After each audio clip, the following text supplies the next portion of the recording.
This morning, I want to explore together with you aging as a spiritual practice, some considerations and aspects that particularly arise with age, and how I practice with them. So I'll be sharing poems this morning that are for me each Dharma teachings. I sometimes experience a poem, the right poem at the right time, as like a pelican soaring in the sky, and then that moment where there's this plunge to the water, this sudden, deep dive, that kind of a moment that a poem can bring, like a Manjushri sword cutting through, thus like that. So hopefully these poems will find their way. In 2009, I was Shuso, head trainee at the Zen Center in LA. And for the entering ceremony of that year of practice, Roshi Gyoku presented me with a fan, and on the back and the front of the fan were written in Japanese and in English, "See as is." See as is. It's a very powerful exhortation. It's sort of, it's really my daily practice reminder. See as is. So what I want to share in my practices today around aging and the accompanying poems, that's the structure on which they all are hung. See as is. I could stop there, actually. I'll keep going.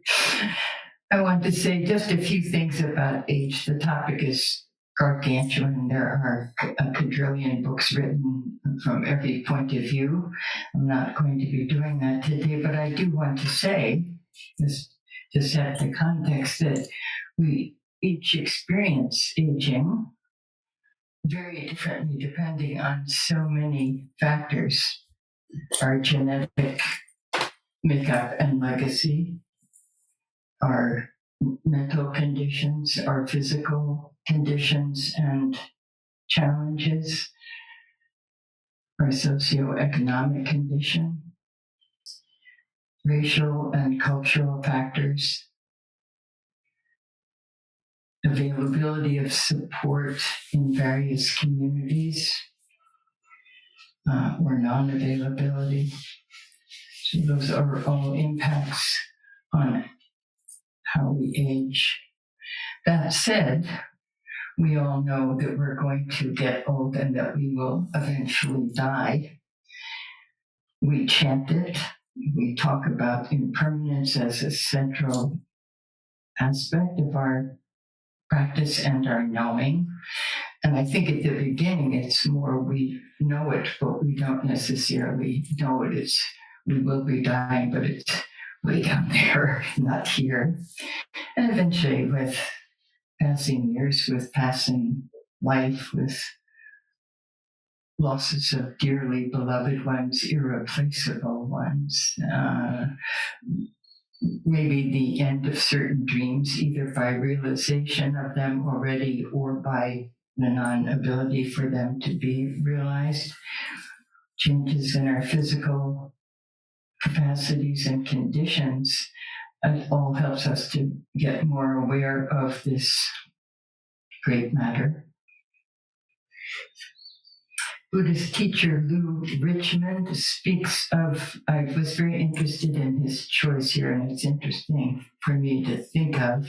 He speaks of wistfulness as a defining mark of aging, not as strong as regret, but more atmospheric.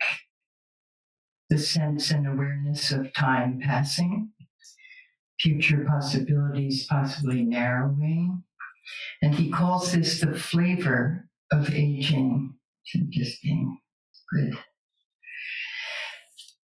So, to speak of flavor, when I was a freshman in high school, in the days when we were invited to memorize poetry, I memorized this poem, famous poem by Robert Frost, Nothing Gold Can Stay. And at the time, I was 13, and I understood the poem to be talking about autumn and the beautiful, flagrant, poignant beauty of autumn and changes of the season. Now I hear it very differently. Nature's first green is gold, her hardest hue to hold. Her early leaf's a flower, but only so an hour. Then leaf subsides to leaf, so Eden sank to grief. So dawn goes down to day. Nothing gold can stay. That's flavor aging. So one aspect of aging that I want to just touch on briefly is ageism. I mention this because we as a Sangha are in the process of learning and exploring true inclusivity together. And when there are subtle microaggressions that happen that other people or separate them or separate us from them. So Rhonda McGee, who's leading our course on Many Cultures, One Sangha, speaks of all the isms and schisms of our world. And ageism is one to keep an eye out for. We're a youth-oriented culture. Our tendency in ageism, like all ageisms, is to separate from those who are aging very subtly, to bypass them without seeing their value or contributions and capabilities, to, in effect, sideline them, to allow them to be invisible or even irrelevant, to other them. So ageism can be very subtle in speech, so that the intent of what one is saying is very different from the impact that can happen. One example of that is I recently was watching on Zoom, a presentation at Upaya, and the lead speaker was Joanna Macy, whom many of us know personally and love and or have read of her or been in her classes. She's an extraordinary teacher among us, a great blessing and gift, an exemplar in so very many ways. And when she finished her talk, which was the same as I've just described, very inspirational talk, the convener of this particular conference was expressing gratitude and said, "Oh, Joanna, you are so wonderful at 95. That's ageism, subtly. She's wonderful. She was wonderful at 30, 60, 70, 80, 95, and may she continue on. But her wonderfulness is not that she's 95 and has managed to live this long, because that can just be genetics. Her wondrousness is her wondrousness, her thusness. So it's that kind of subtle, you look terrific for 70. Okay, thank you. Okay, so enough said on that, I think. What I'd like to do now is speak of some of my own practices that I do that are components of aging, but not restricted. They could be done at 30 as well, but they serve me now, I would say. So the first practice that I do is before I begin sitting, anytime, every single time that I sit Zazen, I start with saying some variation of this. May I see that which I do not yet see. May I hear that which I do not yet see. May I see what needs to be released. May I know where I am not forgiven or forgiving. So I say it variously, but my intentionality is, may I open to see as is. I do it kind of as we could say it as a koan at the beginning, and I'm not expecting a deus ex machina to come down and say, okay, Penelope, this is what you need to do next. It's not from that place.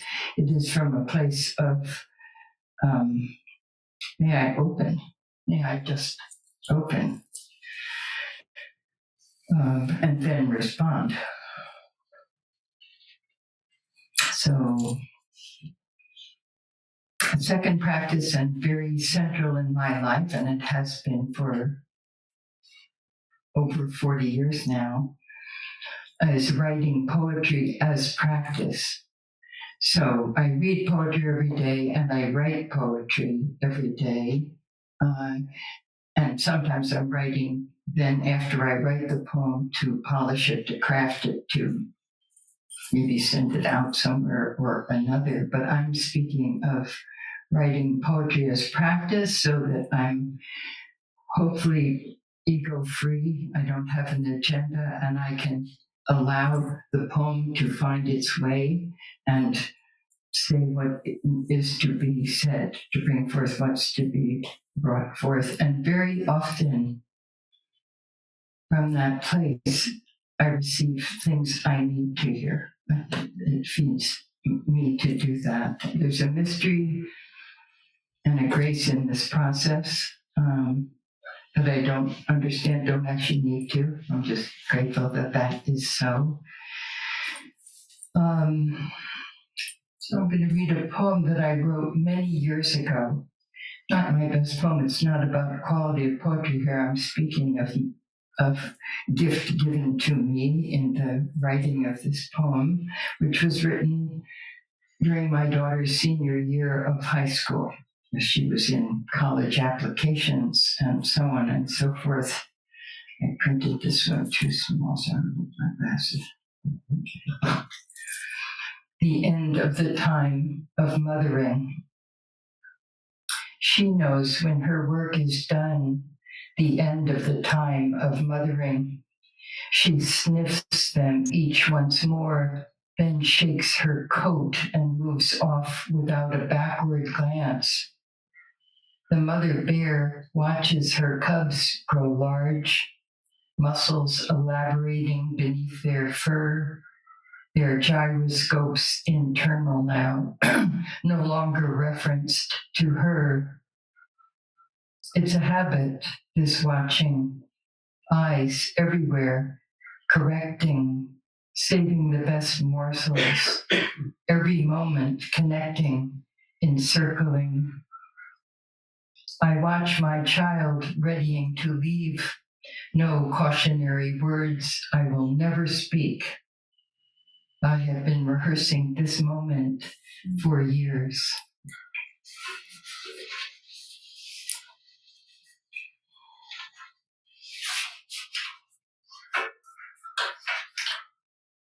Along with writing poetry, journaling is also another aspect of my practice. And very often, older people in general use journaling as a form of memoir, a kind of recollecting, regathering together, kind of harvesting experiences of their lifetime, and sometimes to publish as memoirs, sometimes to give to their grandchildren to be shared. But it is a way of retrospective life viewing. And so sometimes when I'm doing that and writing toward the past in that sense, special events will rise up, but more deliciously for me, what will happen sometimes is a memory of a very simple and daily event, like sitting in the very small breakfast nook in my family growing up with my mother and my father and my brother, and looking out the back window toward the bird feeder and the bright red cardinals coming in the winter to the feeding station. Just a sweet, small memory. So journaling in that way is very evocative and can be its own form of gratitude practice for me as well. When I was in graduate school, I was studying to be a clinical psych person, and we studied necessarily Erik Erikson and his very famous epigenetic chart, which is basically his theory of 8 stages of life development.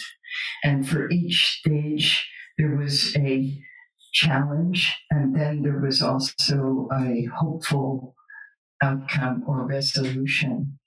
And the last of the 8 stages he called integrity versus despair, with the hopeful outcome being wisdom. So that made sense to me for many, many years, still does, but I want to add an addendum because I think he missed something. He's gone. I can no longer contact him to say this to him, but I'll say it here, which is there is this recollecting, there is this ingathering, there is this coming to ease with one's life and hopefully garnered wisdoms along the way. And then there's this, and now, and here, this moment, it's not all done. It's still doing.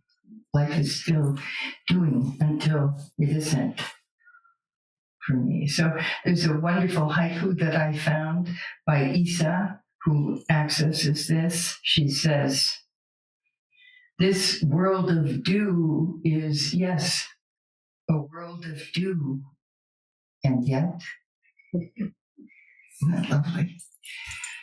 "This world of dew is yet a world of dew, and yet," it's not a pressure, but it is an invitation to be here with all that is, which includes challenges of memory, challenges of physical condition, etc. Still here, still this, still now.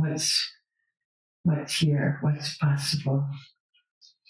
So I was a chaplain for some years in Los Angeles, as in hospitals and hospices.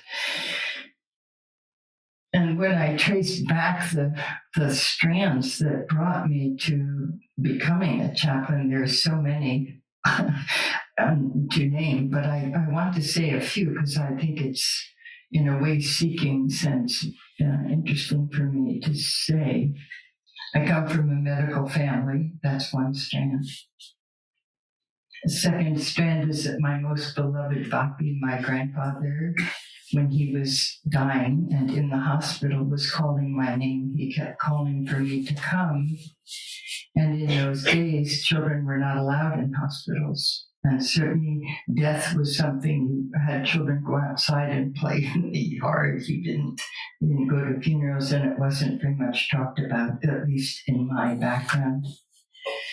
So I grieved that for years, that I could not be with him and be present with this great love of mine with him. And another experience was when my father was dying and lying in the hospital that he had been the head of the board of and the chief of pediatrics for, and sort of a Napoleonic figure striding the halls, and was now very small and shrunken and dying. And we had between us an enormously painful unresolved issue that had been egregious in my life, and we had papered it over, so we had this subtle, superficial relationship. And so at his dying, I'm standing at his bedside, and I said, "Oh, Dad, you're going to be fine. I'll see you in the morning." And he died in the middle of that night. And the terrible, painful learning of not having taken that time, even that time, to pelican dive, to say, "You broke my heart. We have to talk. We have to say this aloud before you go. We have to clear this." So that was a teaching. So that when my mother died 15 years later, it was a whole other experience of being with her for 2 months, clearing up all whatever gunk was in our relationship, doing a lot of laughing and a lot of crying and a lot of singing of Scottish songs, which she loved to do, and writing out her whole funeral service. But it was a very sacred, sweet time. So those, among other things, brought me to chaplaincy and the great privilege of it. But when I finished being a psychologist, when I closed my practice down, I wanted to give myself an open period of time to see what wanted to come forth next. And during that time, I went on a practice period to Green Gulch. And while I was there, during that practice period, this poem came through, which I consider I got as the turning place for me to enter chaplaincy. So the poem was this: It matters that one fallen leaf swept down this minute stream has come to rest against a small rock mid-flow. So the water must pay a toll, a tuneful ripple magnified in the otherwise silence. It matters that other yellow or rust-flavored leaves are falling into the water before me, maybe one every minute or so, ticking everything toward its final arching descent. They glide like swans, forming slow clusters. Just now that one bronzed leaf, its stem a rudder, its mass a furled sail, flows by, stately, a tiny tall ship. It matters that I am here to bear witness, as some living being will do for me one day. So, for all those who have worked at bedsides of people who are dying in any capacity, volunteering, or with loved ones who are dying, or chaplaining, or medicaling in some way, it's an enormous privilege and a very alive process to be allowed to companion people through the process. And sometimes the exchanges are like that pelican dive. There's no dross. It's just goes right to the heart of the matter in the time left. In my experience as chaplain, I never once heard somebody, as they were talking about their life in that time, speak about that they had been the founder of a startup company that had earned $1 million, or that they had climbed Mount Everest, or they had won 5 Academy Awards. Nothing like this. It was always, the topic was always relationship, we would say, Sangha, always, without exception. So the depth, the meaning of relationships, the gifts of them, and for some people, and it was very obvious really, they were quite at ease in the face of their coming death. For some, that was connected to a spiritual or religious practice, and for others, it was a sense of acceptance of their life, experienced as satisfactory, completed, a sense of closure with their loved ones. It was very palpable when that happened. So here's a poem that describes that by Raymond Carver, who was at this time when he wrote this dying of cancer. This is one of the last poems that he wrote, called Late Fragment. And did you get what you wanted from this life? Even so, I did. And what did you want? To call myself beloved, to feel myself beloved on the earth.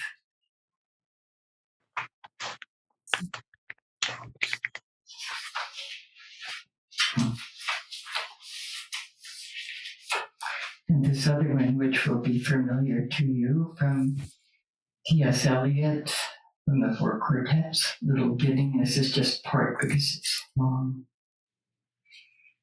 We shall not cease from exploration, and the end of all our exploring will be to arrive where we started and to know the place for the very first time. Through the unknown remembered gate when the last of earth left to discover is that which was the beginning. At the source of the longest river, the voice of the hidden waterfall and the children in the apple tree, not known because not looked for, but heard, half heard in the stillness between two waves of the sea. Quick, now, here, now, always. A condition of complete simplicity, costing not less than everything. And all shall be well, and all manner of thing shall be well. So for other people that I met in chaplaining, they spoke of unfinished, painful, and unresolved relationships, just as I had with my father.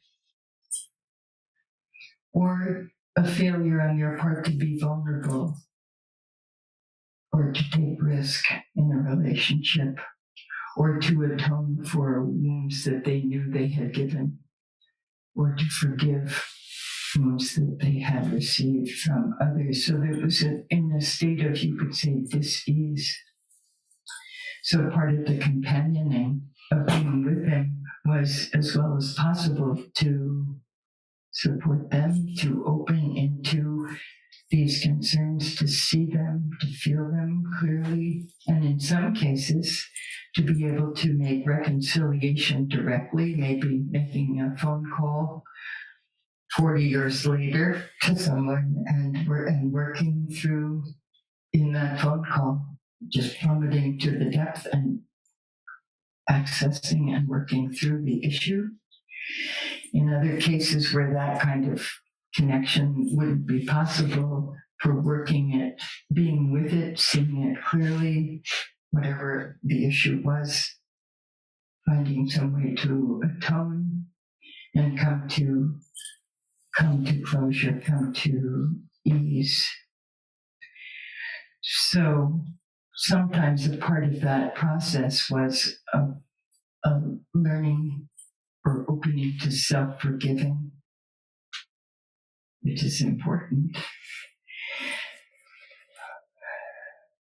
I sing in the threshold choir for people who are dying, who are terminal in their condition. And one of the songs that we sing, when it's appropriate to the person, their particular faith tradition, and also other factors that we might consider, this is a song we sing. I'll spare you my voice and I'll tell you the words. For all I leave imperfectly, I sing forgiveness. For hurts unhealed, love unrevealed, for all that remains unfinished, I wrap it in mercy and lift it to God and sing forgiveness, forgiveness. Okay. I'm going to speed up a little. So another of my practices is chanting for ancestors. So I have a daily practice before I sit of recollecting all my ancestors, going back way further than I can even name them, and then starting with ones that I can name, but for example, my maternal grandparents whom I never met. But I say their names: John Lother, Christine Sinclair Lother, and even in the saying of the name, just as when we chant names of our Zen ancestors, they come into body. And I try to pause. I do this also for direct family members who have died, and for all the beloveds of my life who have died, and that list is getting very long as I continue in my life. So I try to stop just for a moment so each person comes into me and I into them. And the value of this practice for me is really knowing the non-separation, the through threads, the gifts that are passed back and forth, the Dharma, the non-separation. And it's a practice I cherish very much. Susan Moon, when she was here a few weeks ago, spoke of Thich Nhat Hanh's 5 remembrances. It is also a practice that I do every day. I chant the 5 remembrances. I have the nature to grow old, I have the nature to grow sick, I have the nature to die. Everything and everyone I love is of a nature to change and to leave. My only possession is my action. My actions are the ground on which I stand. I want to mention another one. I'll just quickly say that Thich Nhat Hanh taught at a retreat I was once at. You can do this with your partner, with your beloved friend, with mothers or parents and children. You can do it with a stranger, as long as you call them beloved. So the idea is 3 parts. You stand in front of the beloved with your hands on their shoulders. You look, you say, I hold my beloved in my arms. Wonderful. Then, in a moment, with the arms down, still looking, I know we are both of a nature to leave and be separate one from the other. And the 3rd step as the first, I hold my beloved in my arms. Wonderful.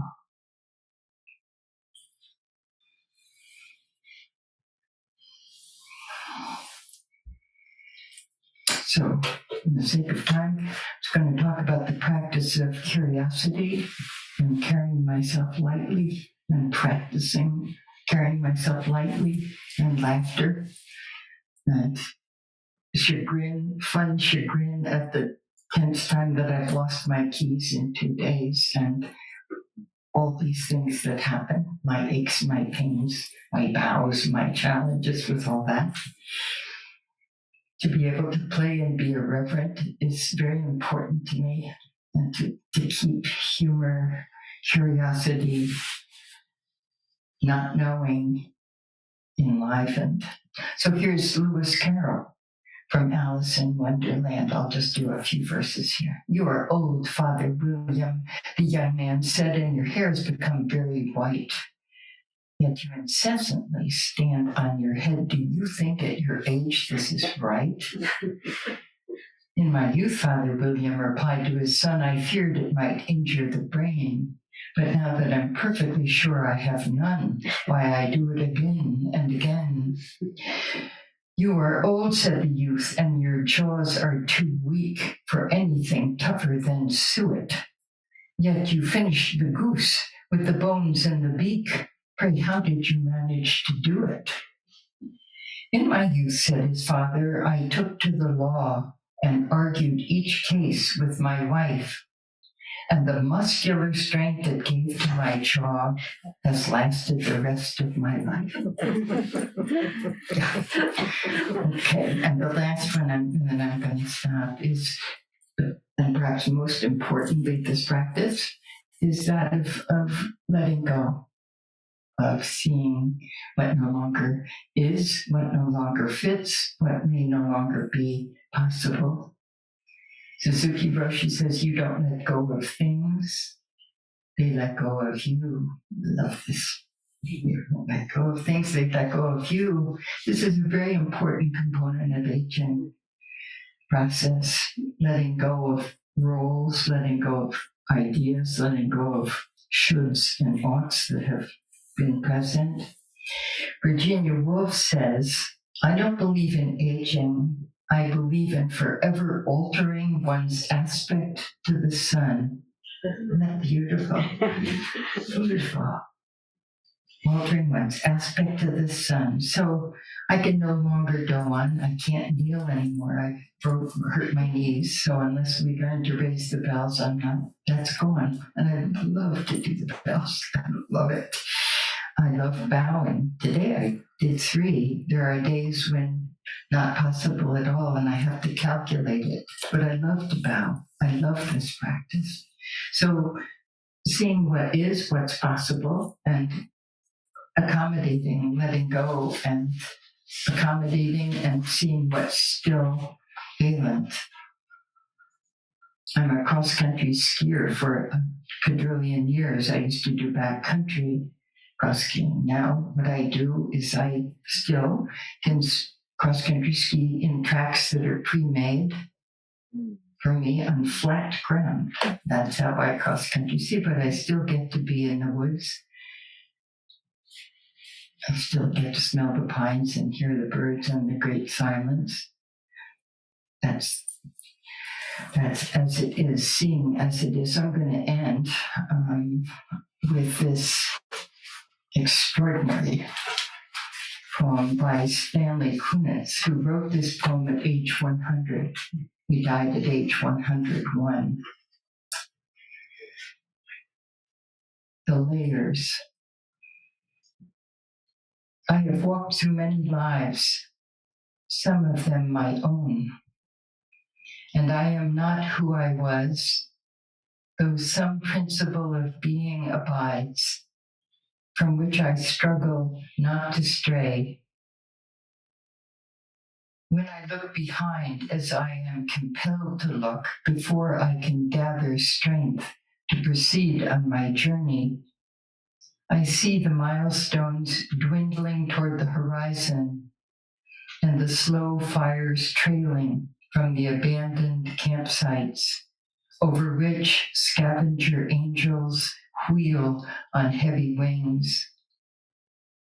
Oh, I have made myself a tribe out of my true affections, and my tribe is scattered. How shall the heart be reconciled to its feast of losses?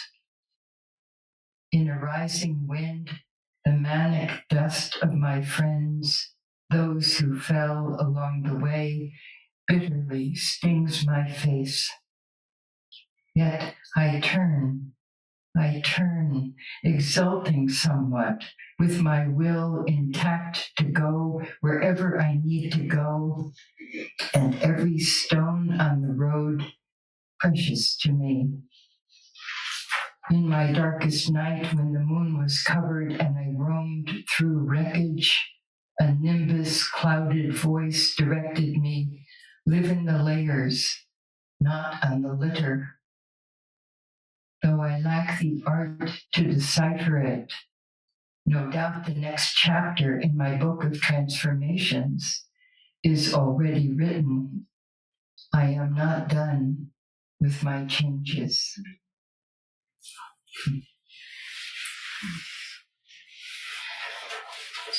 So, I guess we have time for questions and thoughts and what may arise. Please. Yes. Thank you. That was a very beautiful talk. Could you lower your... I'll just talk about it. Okay. Thank you for your beautiful talk and for how much heart you put into it. And the poetry was really wonderful. I got sort of caught on the word wistful, which was way back. But when you read the Kunitz poem and some of the other ones also, I just wanted you to talk a little bit about the balance between kind of looking past or back and being present. Well, I'll do the short version. Could people in Zoom hear this question? No? Ellen is asking, help me on if I do it, to explore a little bit more the idea of wistfulness in aging and being present. I think that's the soup. I think that's the soup of it, honestly. For example, when beloveds die that are irreplaceable, that's painful. That's pain in the heart, and it stays. It doesn't miss. I experienced that at least. That's a bittersweetness. That's just one. Certain roles that I would love to be able to play and can't. I physically can't. Is a letting go that has sometimes a wistful or sweet, bittersweet quality to it on the one hand. And at this end, if I stay with the practice of it, just as Kunitz is saying right at the end, I'm still not done. I'm not done with my changes or with my life until that last very slow breath. Yeah, that's as I take it. Yeah, thank you for the question. Hosan, did you want to come in here? I'm just absorbing and reckoning with my own aging, which I am not shy to admit.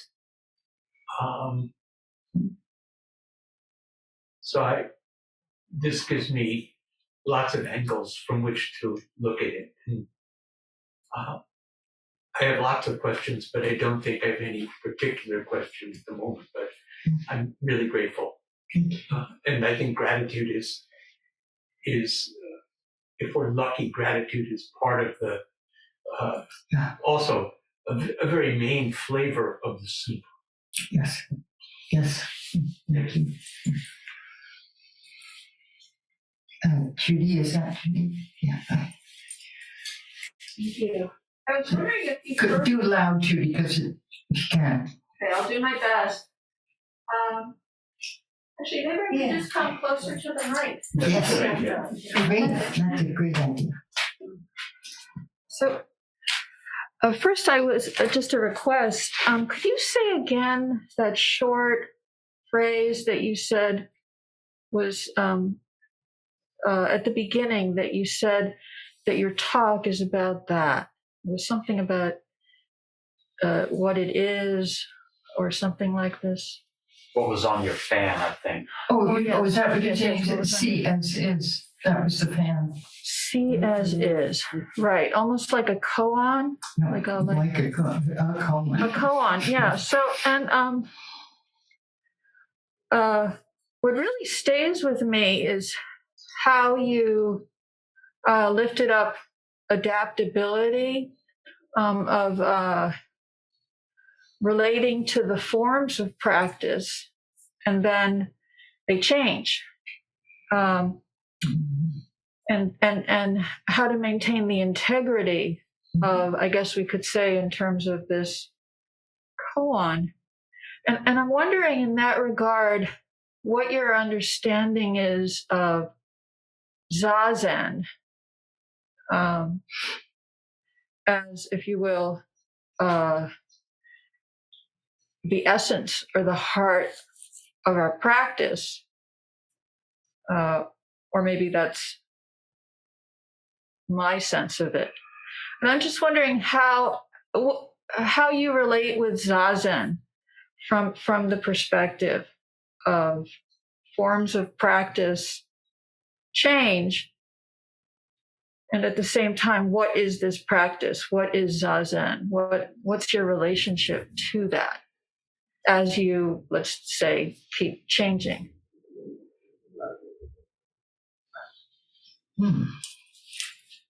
I don't. What's coming right up, what rises first is I don't know that my relationship to Zazen or the centrality of Zazen in my life and practice is changed. I don't experience it changing, although clearly what rises up in the process it can be different at all times. If we want to talk about forms, here I am with Alan's music thing in front of me, because otherwise I couldn't see what I wanted to say. I can't look down and up and down. That's disorienting for me. Sitting in a chair. Joe has brought me cushions for my feet. These are all external adaptations, but that reflect my inner and outer condition. But I am interested. I would have to ponder it much more to see if there's something that I experience as different or new, except to the degree that each time we sit, it's new, it's other. But that's my best. I can't find the difference. Do you find difference? Well, I just think it's to me, it's an important question, if you will. What is Zazen? Oh, okay. Yeah, so just in that regard. Thank you. You're welcome. Hi, Ross. Thank you, Luminous Heart. I don't know about the gentleman who convened the talk at Upaya spoke to Joanna in an admiring tone. At 95, you presented this really great talk. That's how I heard it. And I could also hear, geez, I'm 95, I'm not dead yet, and I'm going to present myself. That's really great.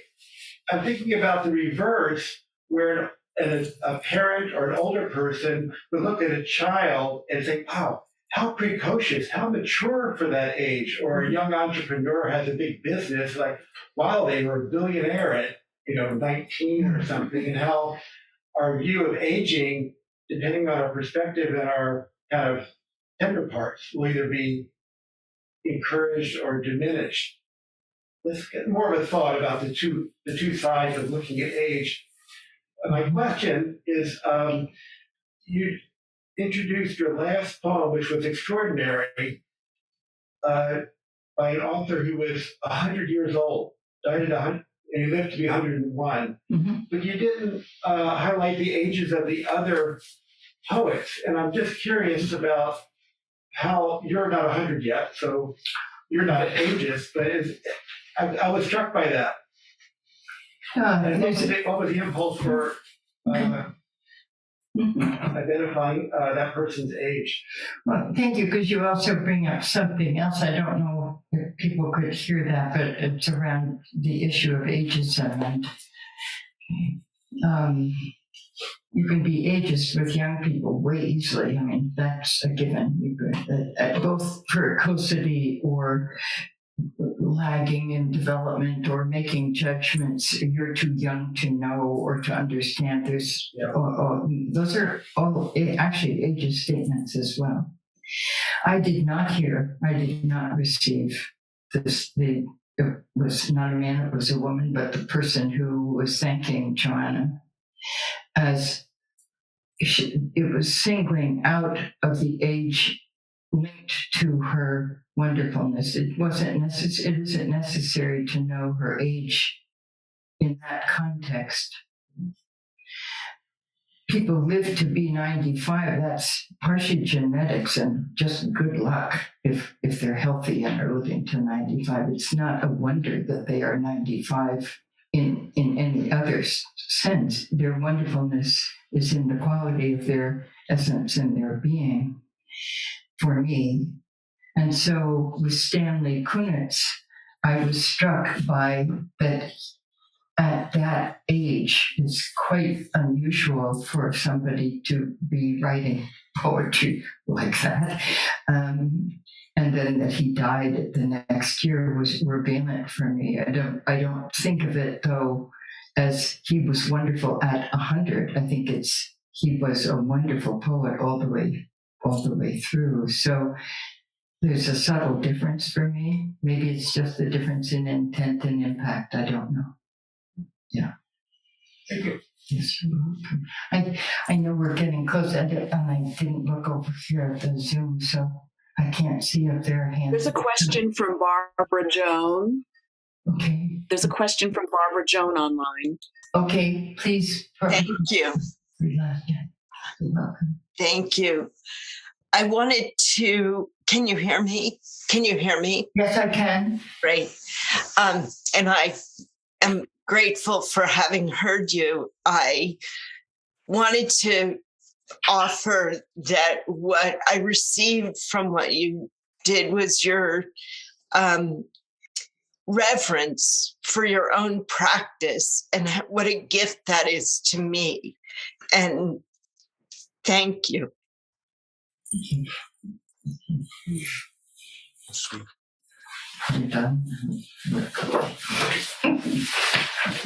I can't remember how to begin the chat. Just let us do it. Okay, you do it. You take it away. Things are number